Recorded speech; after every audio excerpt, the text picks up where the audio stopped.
행사를 주최해 주신 전자신문사 서울시 대구멘토에 감사드리고요.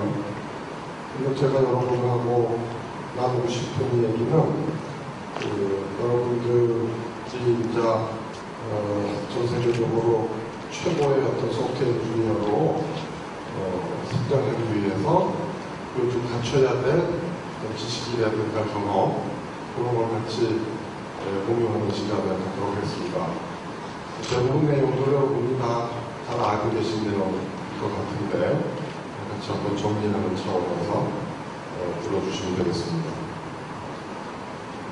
그 소프트웨어 개발이다 그러면은 무엇보다도 제일 중요한 게 그 소프트웨어를 개발하는 그 도메인에 대한 지식이 제일 중요하죠. 그래서 예를 들어서 뭐 은행의 여신 업무를 위해서 소프트웨어 개발한다. 그러면은 그 은행 여신 업무 분야에서 어떤 비즈니스 이벤트들을 처리해야 되느냐. 이벤트들을 전부 아이덴티파이 해야 되겠죠. 이벤트 중에는 예를 들어서 고객이 대출 신청을 했다 하는 이벤트가 터지면 그 조직에는 반드시 그 이벤트에 대해서 미리 계획된 어떤 프리플랜드 리스판스가 규정되어 있겠죠. 대체로 그런데 리스판스라는 게 어떤 미리 계획된 프로세스에 의해서 업무가 진행되겠죠. 예를 들어서 대출 신청이 들어왔던 이벤트가 터지면 프로세스상으로 대출 심사하고 승인을 해서 집행을 하고 사후관리하는 그런 프로세스가 흐르겠죠. 그런데 그런 프로세스가 흐를 때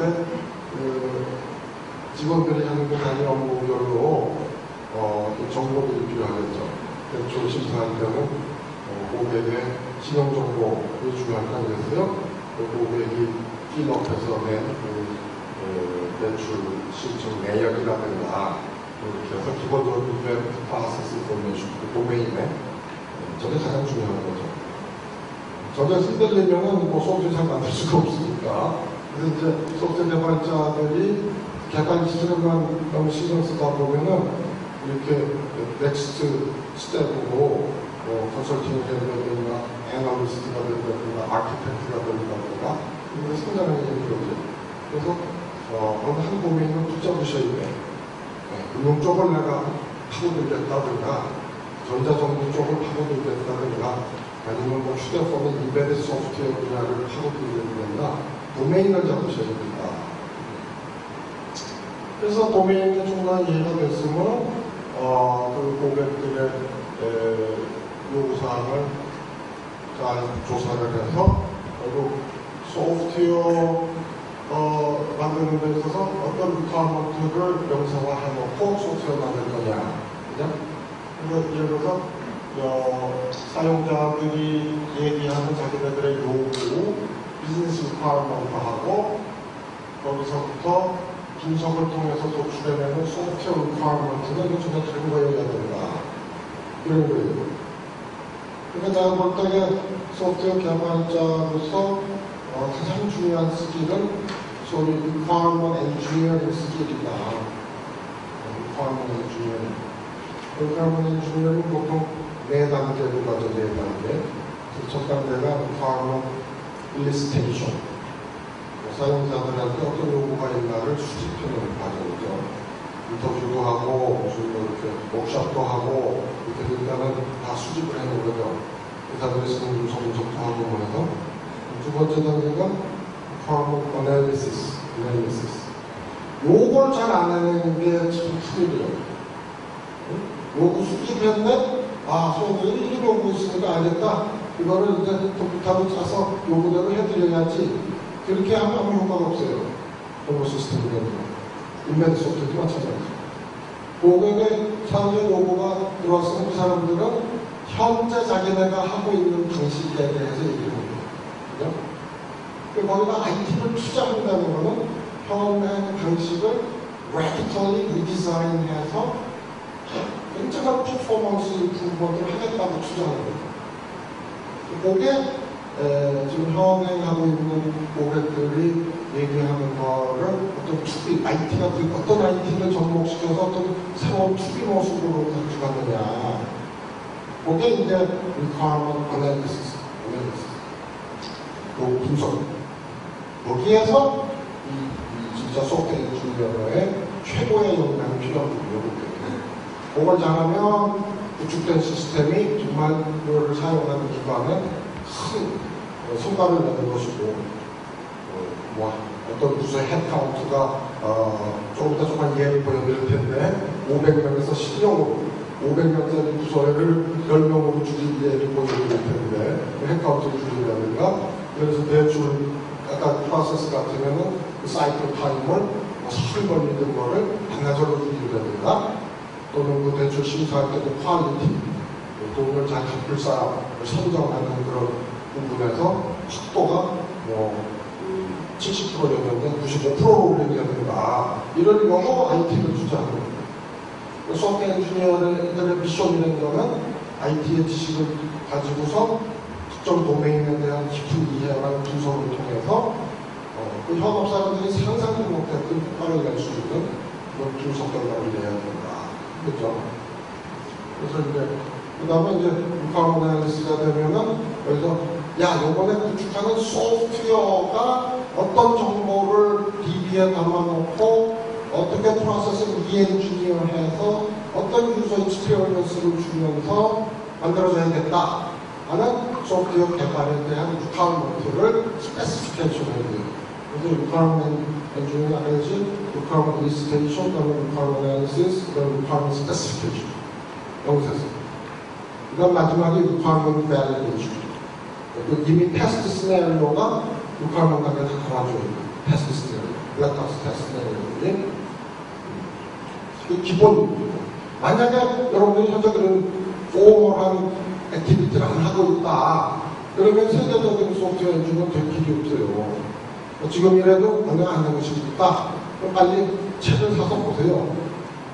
예를 들어서 칼 와이걸스 같은 친구가 쓴 책, 소프트웨어 리ኳ어먼트라는 책, 마이크로소프트 프레스에서 나온 책인데, 1편 해주세요. 한번 읽어보세요. 다 있습니다. 어떻게 해라고. 기법까지.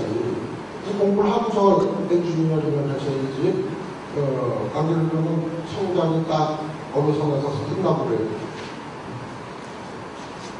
그래서 이제 리ኳ어먼트가 나오면은 리ኳ어먼트 기반으로 기본적으로 이제 우리가 구축할 그 소프트웨어 시스템의 그 솔루션에 대해서 아키텍처를 잡겠죠. 그래서 애플리케이션 아키텍처, 그 소프트웨어에서 구현하고자 하는 기능들을 어떤 애플리케이션 컴포넌트로 구성할 거냐. 아키텍처에서는 각 컴포넌트의 인터페이스까지만 정의하지, 인터페이스가 내부에서 어떤 오퍼레이션, 어떤 애트리뷰스 가지고 하는 건 거기서 가지고 없는 거예요, 아키텍트들은. 블랙박스인데, 이놈이 그 각 컴포넌트가 지 바깥에, 외부에 제공하는 서비스를 뭘로 디파인 해줄 거냐. 어떤 컴포넌트를 가져갈 거냐. 그거만 디파인 하는 게 아키텍처예요. 그래서 애플리케이션 아키텍처에서는 컴포넌트들을 좀 큰 그래놀리티로 정의하고, 인터페이스를 정의하고, 그 다음에는 소싱 전략을 정해줘야 되겠죠. 컴포넌트에 대해서 오늘날에는 저는 그래요. 우리 개발자들이 보고 5가지 every module, 애플리케이션 아키텍처에 잡혀있는 애플리케이션 컴포넌트마다 5가지 소싱을 검토해라. 하나는 오픈소스. 이미 다 만들어놓은 오픈소스가 있느냐? 많습니다. 웬만한 거 다 있고요. 성능 문제라든가 이런 환경에 따라서 쓸 수 있고 없을 경우가 있겠지만 10만 개가 올라가 있어요.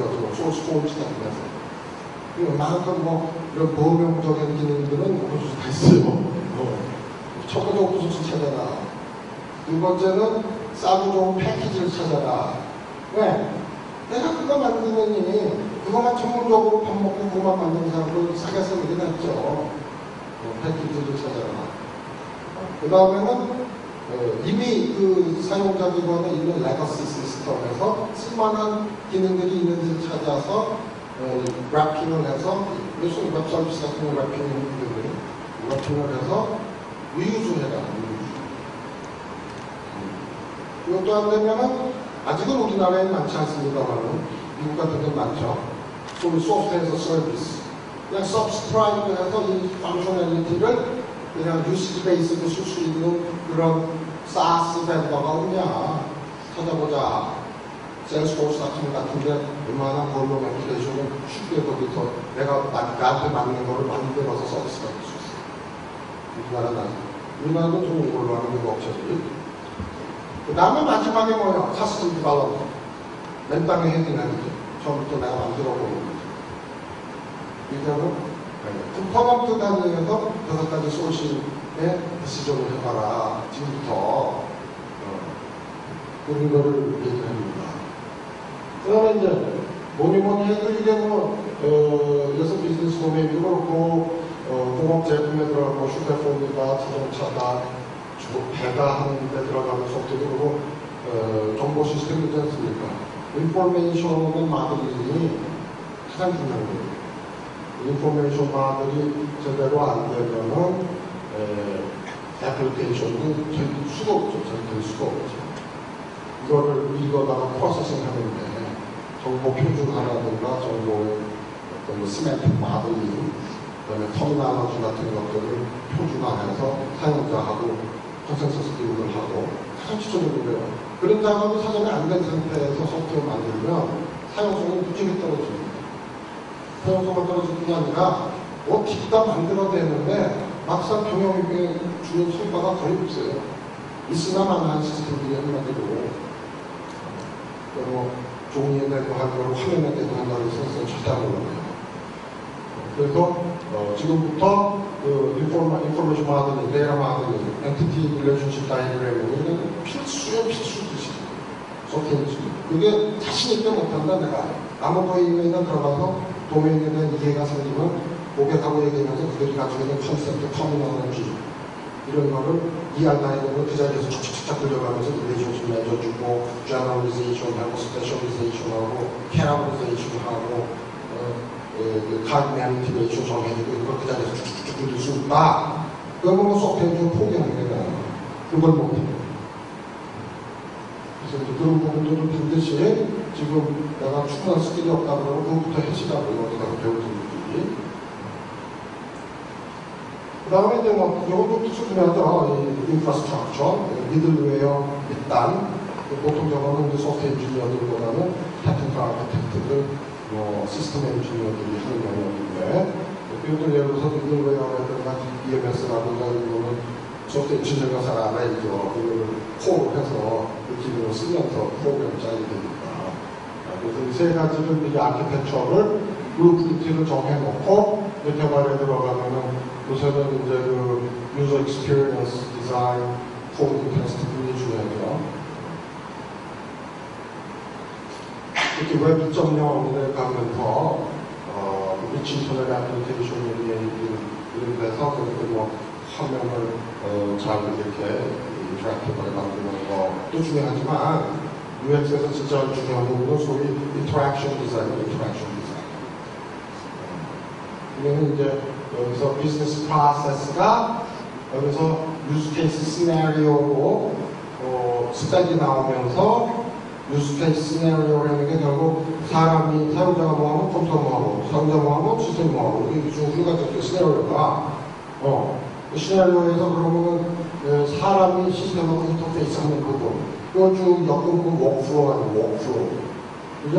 또 비즈니스 프로세스에서 출발해서 워크플로우를 해서 인터랙션 디자인이 유저 익스피리언스 차원에서 굉장히 그 인투이티브하고 생생하고 그 디자인할 수 있는 역량 이게 굉장히 중요한데 그런 부분들이 국내에서 거의 가르치질 않아요. 그러니까 본인들이 이제 요즘은 다 아시겠지만은 MIT다, 스탠포드다 그 코र्스 실러버스별로 코र्스 컨텐츠 시험 문제까지 전부 오픈돼 있어요. 본인이 의지만 있으면 이제는 전부 공짜입니다. 공부하는 거. 본인 의지만 있어요. 소스도 너무 많아요. 공부를 해야 됩니다. 그래서 UX, 그 다음에 서버 다음에 라지, 그 다음에 뭐 데이터 아니면 CRUDC의 트랜잭션, 그중 SQL 같은 걸 잘 구사할 수 있어야 될 거고, 그다음에 밑에 깔려 들어오는 여러 가지 시스템 소프트웨어들을 컨피규어할 수 있는 능력, 이런 것들을 모두 갖춰야 된다 이런 거고, 이걸 해나갈 때에 어떤 디스플레이를 가지고 해야 된다 이거예요. 그래서 이제 소프트웨어 엔지니어링 하고 그리고 프로젝트 팀 매니지먼트 하는 데 있어서 어떤 프로세스, 메소돌로지, 툴 이거를 해석을 해야 된다. 이 부분도 그래요. 지금도 이 부분도 뭐 거의 프로세스 메소돌로지는 많은 오픈소스 콘텐츠들이 나오고, 예를 들어서 Rational and Unified Process 그거 라이브러리 새로 구입했었잖아요. 지금 BUP 그래서 Basic Unified Process 공짜 떠는 애써 이래가지고 뭐 이마 야곱수 같은 지저스 나오는 것도 공짜예요. 오픈소스 콘텐츠잖아요. 그리고 어답터하고 특히 Agile Process 쪽 굉장히 이펙티브합니다. Agile Process 쪽에 어떤 콘텐츠들 방법론 이거 다 공짜예요. 다 웹에 나가면 다 있어요. 그런 거는 자기가 어답터를 해서 실제 팀원들하고 같이 공유를 하고 실제 프랙티스를 해보고 그런 게 굉장히 중요합니다. 이 소프트웨어 제대로 개발하는 데 있어서. 그잖아요. 그래서 뭐 애주알 같은 스프린트 쪽에서 소위 스크럼 미팅을 에브리데이 스크럼 미팅을 해서 각 개발팀 단위별로 모여서 평면에다 진척도 관리를 하고, 이렇게 하면은 거기서 커뮤니케이션이라든가 역량 차이가 드러나고, 그래서 역량 많은 사람이 지금 사람도 도와주고, 이슈가 하고 들어가서 바로 픽스되고 편하다면서 저런 기법을 월드 베스트 프랙티스죠. 월드 프루븐 베스트 프랙티스들을 모르고서 그냥 마구 해야 되는 거 하고는 천지차다 이제 천지차. 그러니까 이제 그런 소프트웨어 엔지니어링 프로세스 그럴 때에 각 핵심 액티비티별로 메소돌로지, 그 다음에 툴 안 쓰면 이거 맨날 할 거예요. 툴을 써야 프로세스 메소드를 쓰는 거예요. 그죠? 툴이 근데 무슨 비쌌잖아요 옛날에. 이게 지금 다 공짜거든요. 보십시오. 정말로 소프트웨어 엔지니어링 좋은 시절이고요. 프로젝트 관리 툴, 형상 관리 툴, 빌드 앤 인티그레이션 테스트, 이슈 매니지먼트, 이슈 트래킹까지 참 통합을 해서 있는 툴, 프로젝트 내 재즈 같은 커뮤니케이션 툴, 이거 다 통합해서 쓸 수 있어요. 그러면 엄청나게 이피션트하게 소프트웨어를 퀄리티 있게 빈틈없이 개발할 수 있다. 근데 소프트웨어 엔지니어링 이쪽은 기본적으로 다 마스터를 해야 돼요. 그렇지 않습니다. 엔지니어링 하려면.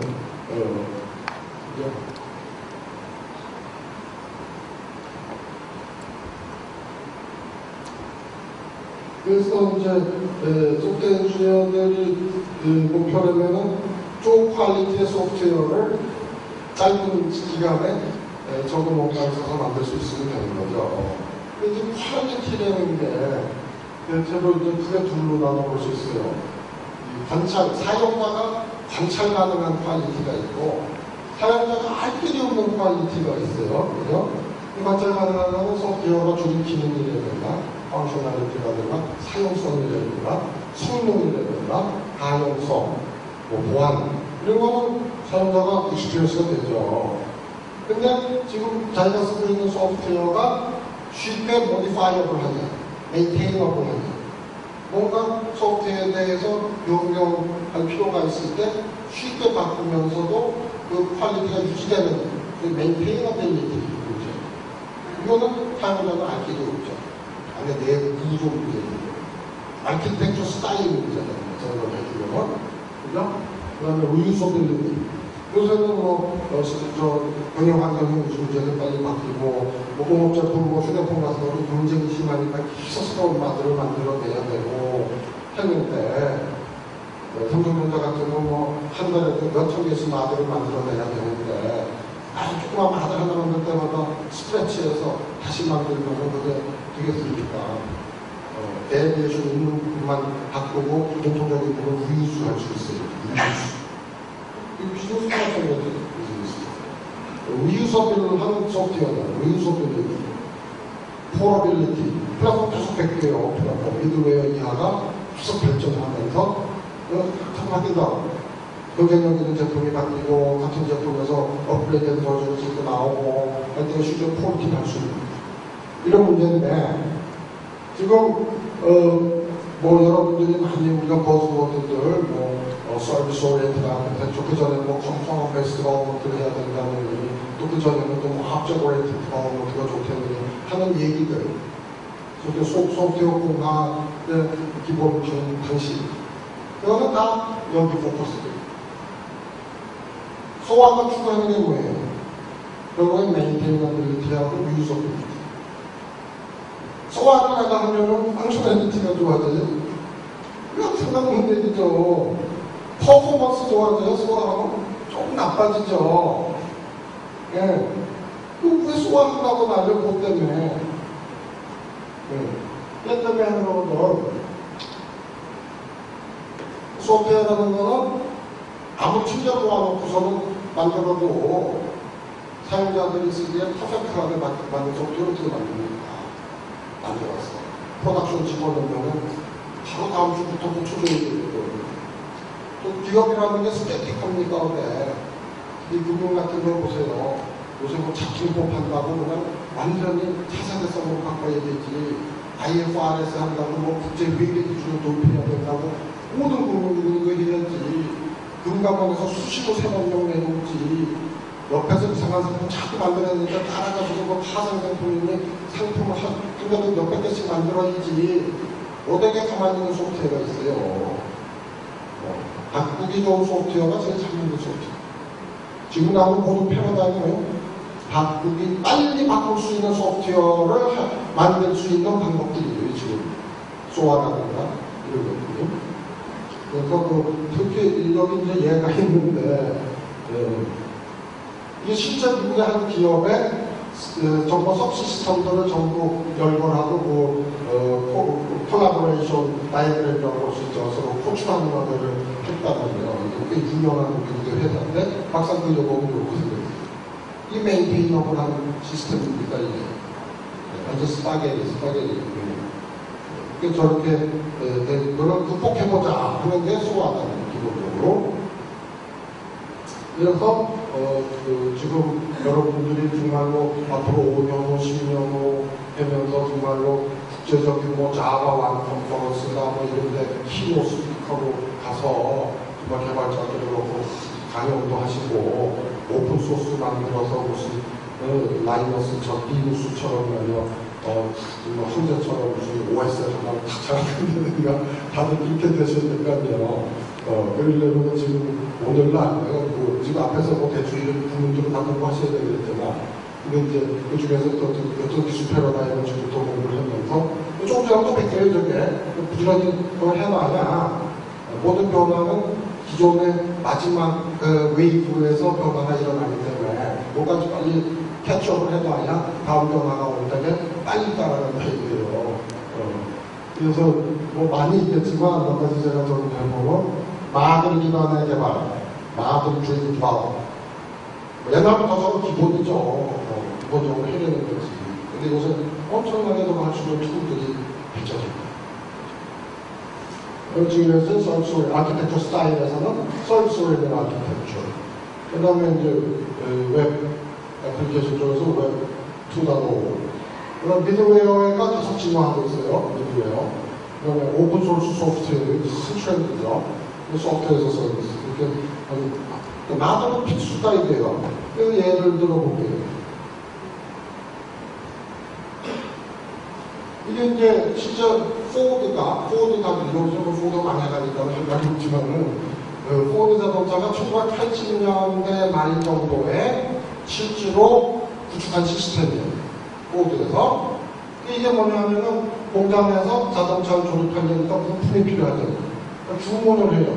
그러고는 펄처스 디파트먼트, 구매 부서에도 나 이런 부품이 필요합니다 하고 요청을 하면은 펄처스 디파트먼트에서 펄처스 오더라는 거를 폼에다 만들어서 한 카피는 어카운팅한테 보내줘요. 어카운팅한테. 그 다음에 이 펄처스 오더를 부품업체 밴드한테 보내요. 그 벤더는 이거를 받아가지고 빨리 부품을 꾸려가지고 쇼핑을 하겠죠. 보내주겠죠. 보내면서 인보이스, 송장이라는 거를 만들어서 이거는 내가 보내는 제품들, 품목들에 대한 상세 명세죠. 내가 이런 품목을 이런 수량으로 이런 단가로 보냅니다. 그런 인포메이션이죠. 이 프로덕트들에 대해서. 그거를 어카운팅 디파트먼트로 보내줘요. 그 다음에 이제 오더드 프로덕트가 수송이 돼서 웨어하우스로 오면은 웨어하우스의 그 리시빙 클라이언트가 신문들을 받아들여서 입고 확인서를 또 뭐뭐 품목이 들어왔습니다. 몇 개 어쩌고 해서 다시 또 어카운팅에 보내요. 어카운팅은 이제 서류가 3개와 있어요. 처음 퍼처스 오더 했던 내용, 벤더가 나 이거 보냈습니다 하는 인보이스 내용, 그리고 실제 입고가 됐습니다 하는 3가지 문서를 넣고 비교를 해서 착오가 없으면은 뭐요? 페이먼트를 내보내요. 그 벤더가 돈을 받게 되는 거죠. 아주 티피컬한 부품 구매 프로세스. 근데 지금 아까 카운터 어나리시스를 해야 된다 했잖아요. 그러면은 뛰어난 소프트웨어 엔지니어를 여기서 딱 볼 때게 이거 개판이네 이거 개판이다.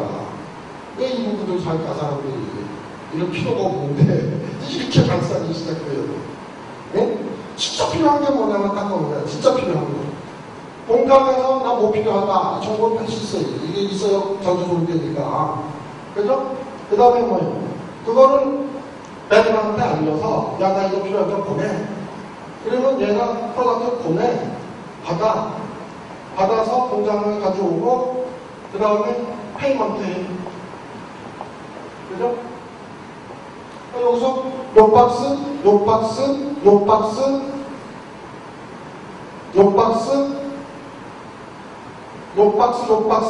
외에는 다 뭐죠? 쓸데없는 짓이에요. 저거 다. 그래 누가 가치가 있어요 저기서?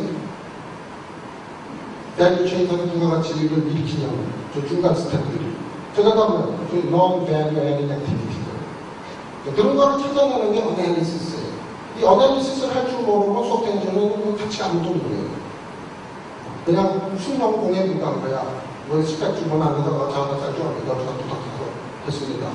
엔지니어가 아니에요. 프로그램이에요. 그래서 이런 거는 어떻게 저런 스킬을 갖추느냐. 근데 한 도메인은 기술이 들어가야 되고 실제 저런 사례들, 혁신 사례들을 무수하게 공부해야 돼요. 그 도메인에서 과거에 지금 최고로 잘 나가는 회사들이 각 도메인에서 어떤 혁신을 통해서 지금 무엇을 만드냐. 그걸 끊임없이 벤치마크로 스타디를 해요. 그래서 이제 이게 리엔지니어 한 개, DB를 깔고 오더 인포메이션을 여기다 직접 넣어요. 그럼 동시에 벤더도 들여다보고 그러면은 벤더가 들여다보고 알겠다고 보내면 리시빙 클럽이 이렇게 믿고 하는데 터미널이 있어서 붙이면은 원래 여기 오더 슈먼트에 뭐 원래 넘버가 있을 거 아니에요. 오더가 붙이면은 원래 주문했던 정보가 뜨겠죠. 터미널에. 그 터미널을 이렇게 보면서 하나하나 검수하면서 체크해. 원래 주문대로 왔습니다. 딱 한 다음에 이상 없으면은 오케이 이렇게 딱 누르면 어떻게 돼요? 거기서 바로 일렉트로니컬리 페이먼트가 가요. 이 페이먼트가. 끝! 그렇죠? 그거 왜 다 해요? 그죠? 한지 들어온 기술이 뭐예요? 데이터베이스. 누구나 액세스해서 볼 수 있는 데이터베이스. 그 다음에 우리 회사뿐만 아니라 관련된 벤더도 액세스할 수 있는 네트워크. 또 은행하고 연결된 이페이먼트, 인프라. 그럼 밑에 기술이 새로 들어온 거지. 기술이 들어온 거로 인해서 뭐요? 완전히 새로운 회사로 바꿔버리는 거예요. 그러면은 이런 엔지니어링 못하는 사람은 뭐요? 요거 그대로 가서 만들어줍니다. 이거를. 응? 뭐 이렇게 하세요? 알겠습니다. 이거 여기다 보내드리고요. 이거 시스템에 그대로 워크플로우를 해서 폼을 다 만들어서 여기 롤플레이어 걸로 시간 되면 다 올려서 접근하고 그대로 만들어줘요. 이거를. 왜 해요? 그런 IT 투자를. 제 포인트 아시겠죠? 모든 프로젝트에서 저기 있는 거예요. 여러분들이 참여하는 모든 프로젝트에서 어마어마한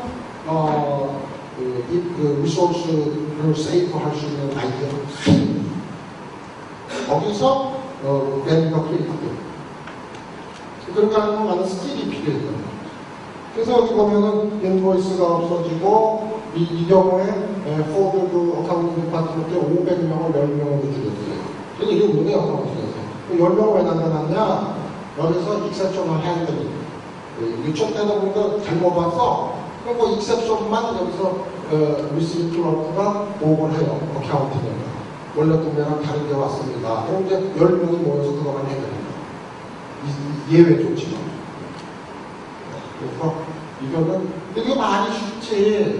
여기서 가장 크게 뭐야? 어카운팅 애들이 쟤들이 가만히 있겠어요. 내가 이걸 밥 먹고 저거 사고 내가 그만두고 오케이 해야 돈이 나갔는데 야 니들 이제 완전 개털되고 그 창고에 있는 애가 다 그거 같은 나가고 나가는 거야.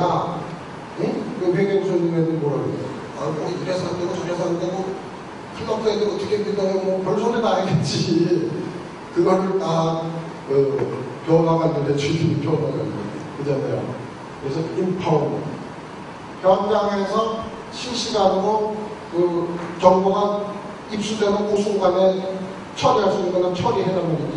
괜히 정보 돌리지 말고 레이얼 괜히 돌리지 말고. 그래서 저런 어떻게 프로세스를 리엔지니어해서 선발하느냐 하는 그 노하우들이 무지무지하게 많아요. 사례도 많고. 그거 다 어디 있어? 책에 있지. 책 안 읽는 엔지니어는 엔지니어 할 필요가 없네요. 내가 이제 우리 직원들 보고 이거는 야, 엔지니어의 두 가지 기본 요건이 있어요. 두 가지 기본 요건. 엔지니어들은. 첫째, 읽어야 돼. 에브리데이 도서관에서 들고 버스에서 들고 읽어야 돼. 너무 읽을 게 많기 때문에. 모든 게 너무 빨리 변하기 때문에. 둘째, 써야 돼, 쓸 때에 내가 내가 나중에 이걸 좀 다시 한번 할 때에 참조해야지 하는 정도로 쓰는 게 아니에요. 내가 아니더라도, 내 동료들에도 내가 한 경험을 가져가서 그대로 리플리케이트 할 수 있도록 쓸 줄 알아야 돼. 그렇게 쓰면 어떻게 돼? 그게 굉장한 그 인텔렉츄얼 프로퍼티가 돼요. 그렇게 써놓은 것들. 그래서 내가 후문하기가 아니라 내가 출판해도 되고, 웹사이트에 올려, 테크니컬 커뮤니티 사이트에 올려, 모두가 보고 그러면서 당신들의 레퓨테이션 올라가기 시작하는 거예요. 써야. 아무개가, 야, 정말, 이 무슨 제조, MES 분야고, 정말 저 사람만큼 아는 사람이 없다.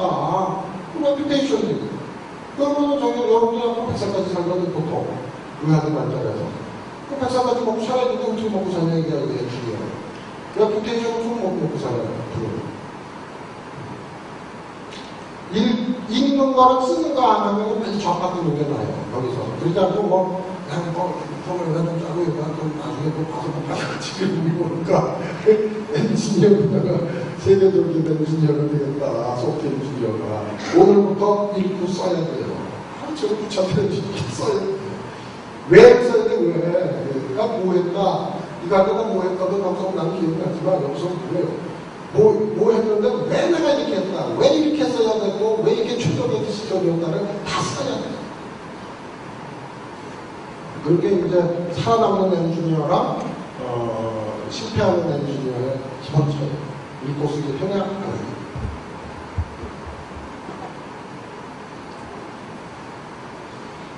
이런 건 이제 뭐 기술적인 건 여러분 하시는 거니까 간단하다고 말씀드려요. 기본적으로 이 소프트웨어 시스템의 아키텍처 스타일인데 소화가 이렇게 크게 세 번 이렇게 진화해 온 거죠. 호스터미널 때는 뭐 메인 프로그램 서브루틴 아키텍처, 그 다음에 이제 클라이언트 서버 웹으로 오면서 MVC 아키텍처, 그러면서 이제 최근에 와서 서비스 웨이 아키텍처. 근데 여기서는 MVC라는 게 View Controller Model, 그래서 세 레이어로 기본적으로 해라. 그런 얘기고, 사실 뭐 마이크로소프트 같은 데는 이때도 레이어를 7개 가져갔었어요. 뭐 코사이드 해가지고 전부 쪼개가지고 기본적으로 3개 레이어로 나눠서 짜야 되는 거예요. 레이어라는 건 무슨 뜻이요? 얘 프로그램 따로 짜고 얘 프로그램 따로 짜고 얘 프로그램 따로 짜는 얘기. 다른 거고. 한 대 섞어 배치고 하는 얘기. 그죠? 여기도 어떻게 돼요? 4개로 늘어나요.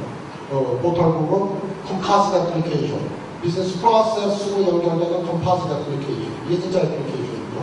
그 다음에 이제 컴파스 애플리케이션에서 갖다 꽂아서 쓰는 커먼 서비스 리스트에 들어가는 리유저블 서비스. 서비스가 인터페이스밖에 없잖아요. 이 서비스가 실제로 엑시큐션 되는 컴포넌트는 뭐 커버일 수도 있고 좌할 수도 있고 뭐 파워도 될 수도 있고 anything 랩핑해서 쓰는 거예요.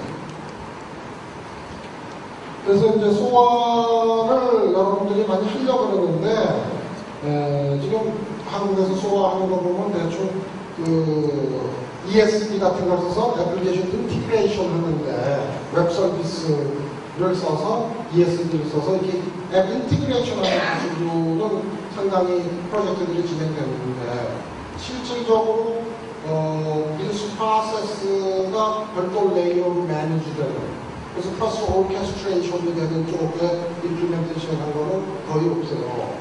거의 없어요. 그러니까는 어떻게 보면 지금 소화 아키텍처를 보면 우리나라의 기업들의 매니지먼트 수준 이런 건 조금 오버스펙이에요. 오버스펙인데 그래도 뭐 현명한 효과가 있어요. 근데 이거 뭐 소프트웨어 엔지니어가 하자고 생각했던 문제는 아니고 기업의 예를 들어서 뭐 경영혁신팀에서 야 우리도 이제 프로세스 기반으로의 조직을 운영하자. 저희 기본적으로 조직 기업이 프로세스 베이스드 오르가니제이션이 되지 않으면 이거 성공할 데가 없어요. 오르케스트레이션까지 하는 거군요. 그러니까 너무 열심히 하려고 그러지 마세요. 효과가 안 나니까 잘 공부하셔야 돼. 근데 이제 제일 중요한 게 뭐냐면 메타데이터 매니지먼트.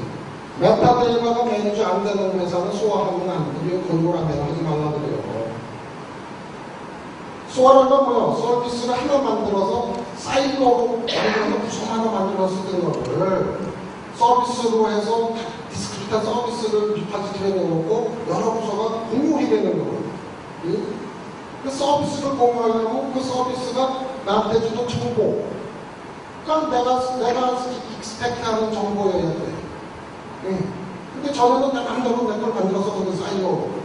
근데 이제 누가 나타나서 뭐 엔터프라이즈 아키텍처를 그리고 어쩌고 하더니 야, 이 정보 표준을 했으니까는 뭐 카스토머다 그리고 뭐 어떤 사람은 클라이언트라고 어떤 카스토머라고 그러는데 야, 우리 클라이언트 통일했으니까 앞으로 클라이언트로 알고 써라. 뭐 이런 식으로 수만 가지의 정보가 표준화돼야만 서비스 공유가 가능해져요.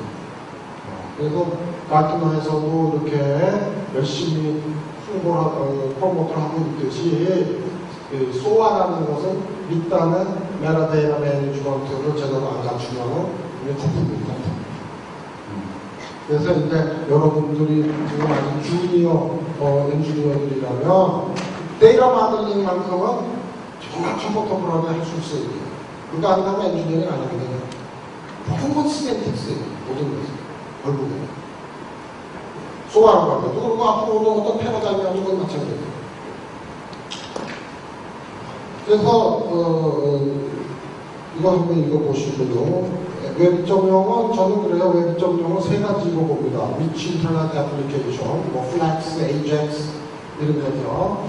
그다음에 WOA, Web Oriented Architecture. 대표적인 이제 Mashup죠. Mashup, RESTful, Mashup. 소셜 컴퓨팅 같으면은 뭐 대표적인 게 소셜 네트워킹, 위키 같은 콜라보레이티브 오더링, 폭사노미 같은 콜라보레이티브 태깅, 유튜브 같은 그런 쉐어드 소셜 압젝트, 나이즈 익스체인지 이런 것들을 어떤 대상 도메인에 도입시켜서 좀 더 콜라보레이션이 잘 일어나면서 컴퍼런트리 콜라보레이션이 일어나면서 뭔가 생성을 높일 수 있는 기회가 무척 많다. 그래서 웹 2.0은 지금 모든 고객이 관심이 있어요. 정부도 관심 있어 하고, 민간 기업도 관심 하고, 소프트 익스플로이트해서, 시스템의 효율을 높이느냐. 미들웨어는 쭉 이제 이렇게 진화해왔고, 지금 막 여기서 중요한 것들이 예를 들어서 Extreme Transaction Processing 플랫폼 같은 거, 그 다음에 SaaS 플랫폼, 개발 환경도 클라우드 베이스, 클라우드 기반의 개발 환경 이런 것들이 이미 많이 이제 이렇게 확산이 되고 있기 때문에 저런 거를 활용할 줄 아느냐에 따라서 그 효율이라든가 들어가는 효과라든가 교수라든가 그냥 차이가 있고. 그래서 미들웨어는 항상 예술 읽어봐야 돼요. 어떤 변화가 있나 미들웨어에서. 왜냐면 미들웨어를 잘 써주면은 내가 만들어야 될 부분이 굉장히 수고가 덜어지기 때문에. 남이 다 해놓은 거 갖다 쓰는 게 낫죠. 내가 뭐 남이 다 만들어 놓은 거 있는지 모르고 내가 좋아하고 만들게 되거든. 미들웨어를 맨날 읽어보지 않으면. 미들웨어 열심히 보는 건 아주 필수예요. 내일은 더 힘들어요. 그래요? 오픈소스는 뭐 여러분 다 아시니까 지금 이제 데스크탑 분야, 그다음에 서버 안에 OS서부터 웹서버, 뭐 앱서버, 데이터베이스 서버에서 온 스택이 다 있고, 그 다음에 이제 개발 환경에서 개발 툴 프레임워크, 그렇게 크게 네 가지로 볼 수 있는데, 굉장히 퀄리티도 좋고, 여기 미국 같으면 120개 업체 대상으로 서베이했지만은 뭐 오픈소스를 얼마나 쓰느냐는 거죠. 이 기업들이, 미국 기업들이. OS 같은 건 거의 80%, 뭐 DBMS 같은 거는 80%, 뭐 다 하여튼 50% 이상 쓰고 그런단 말이에요. 시큐리티라든가 미들웨어 쪽, 애플리케이션 디벨롭먼트 쪽도 50% 이상 기업들이 오픈소스를 쓰고 있다 이런 거죠. 그 다음에 요거는 꼭 아셔야 되는데, 미국 기업들을 서베이했어요. 당신들이 보유한 소프트웨어를 클래시파이 해보세요. 자체 개발하는 거, 패키지 사서 쓰는 거, 오픈소스 쓰는 거. 현재로 보면 패키지가 한 50%, 자체 개발해서 쓰는 게 25%, 오픈소스가 한 20% 써요. 25%. 그러니까 미국의 주요 기업에 지금 실제 쓰고 있는 소프트웨어의 약 4분의 1이 오픈소스다.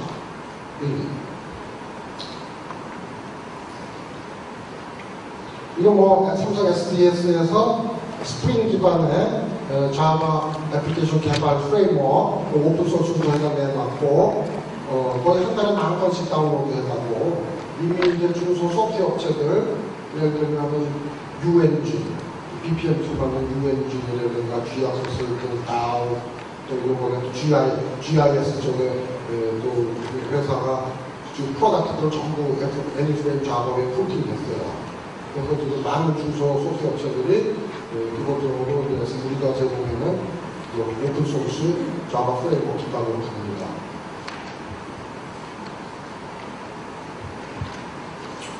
그래서 마지막으로 소프트웨어 서비스, 이건 참 어마어마한 기회예요. 여러분 개발자들한테는. 그죠? 그래서 기본적으로 인프라스트럭처에서 서비스도 있고 플랫폼에서 서비스도 있는데, 그래서 SaaS를 개발할 수 있는 기본 플랫폼, 이거는 또 만들기 힘들어요. 우리 수준에서, 한국 수준에서는. 그러니까 이제 애플리케이션, 엔터프라이즈 레벨 스페이스에서는 예를 들어서 세일스포스.com이 에이펙스라는 비즈니스 애플리케이션 만들 수, SaaS 형태로 만들 수 있는 플랫폼을 오픈했죠. 에이펙스라고. 누구나 들어가서 그 위에다 애플리케이션 얹어서 SaaS 프로바이더 할 수 있어요. 웹에다 띄워놓고. 그죠, 뭐, 인베드 쪽 같은 경우는 구글의 앤드로이드 휴대폰 플랫폼이잖아요. 여기에 만들어서 휴대폰 기능으로 팔 수 있는 거고. 그래서 이쪽, 어떤 플랫폼을 채택을 해서 그 플랫폼 위에서 고객들한테, 엔드 유저들한테 SaaS 형태로, 서비스 형태로 소프트웨어 서비스 제공할 수 있는 애플리케이션 만든다 하는 것은, 이거는 지금 거의 밑에는 프리를 쓰면서 누구나 할 수 있는 일입니다. 저런 부분으로 빨리 그 스킬셋을 쉬프트를 해야 된다. 우리나라 엔지니어들도. 저건 아주 메이저 트렌드예요. 클라우드 컴퓨팅, SaaS 이런 거는 IT 연구기관들이 볼 때 이 비즈니스보다 더 강력한 트렌드다. 이제 이런 건가요. 예를 들어서 지난 2, 3년 사이에 미국에서 SaaS 쪽에 창업한 아주 튼튼한 벤처 캐피털을 지원받아서 창업하는 게 100개가 넘어요. 이게 빅 트렌드예요. 그래서 하여튼 호프니 우리나라에도 일본의 마츠모토 같은 친구가 좌석에 계신 분 중에 한 분만 나와주면 우리나라 확 바뀝니다. 그죠? 마츠모토가 루비, 저 친구 뭐 대단한 친구 아니에요. 쭈구바 대학 나와서 쭈구바에 있는 조그만 중소 소프트웨어 전문업체 일하는 소프트웨어 엔지니어였어요. 제가 수고 공부하고 해가지고 공부를 만든 거예요. 지금 자바는 능가하는 최고로 소득을 높은 랭귀지 두 개나 있는 거죠. 이걸 맞추 못하고 만드니까 덴마크의 한슨이라는 친구가 루비의 프레임워크인 레일즈라는 거죠. 레일즈.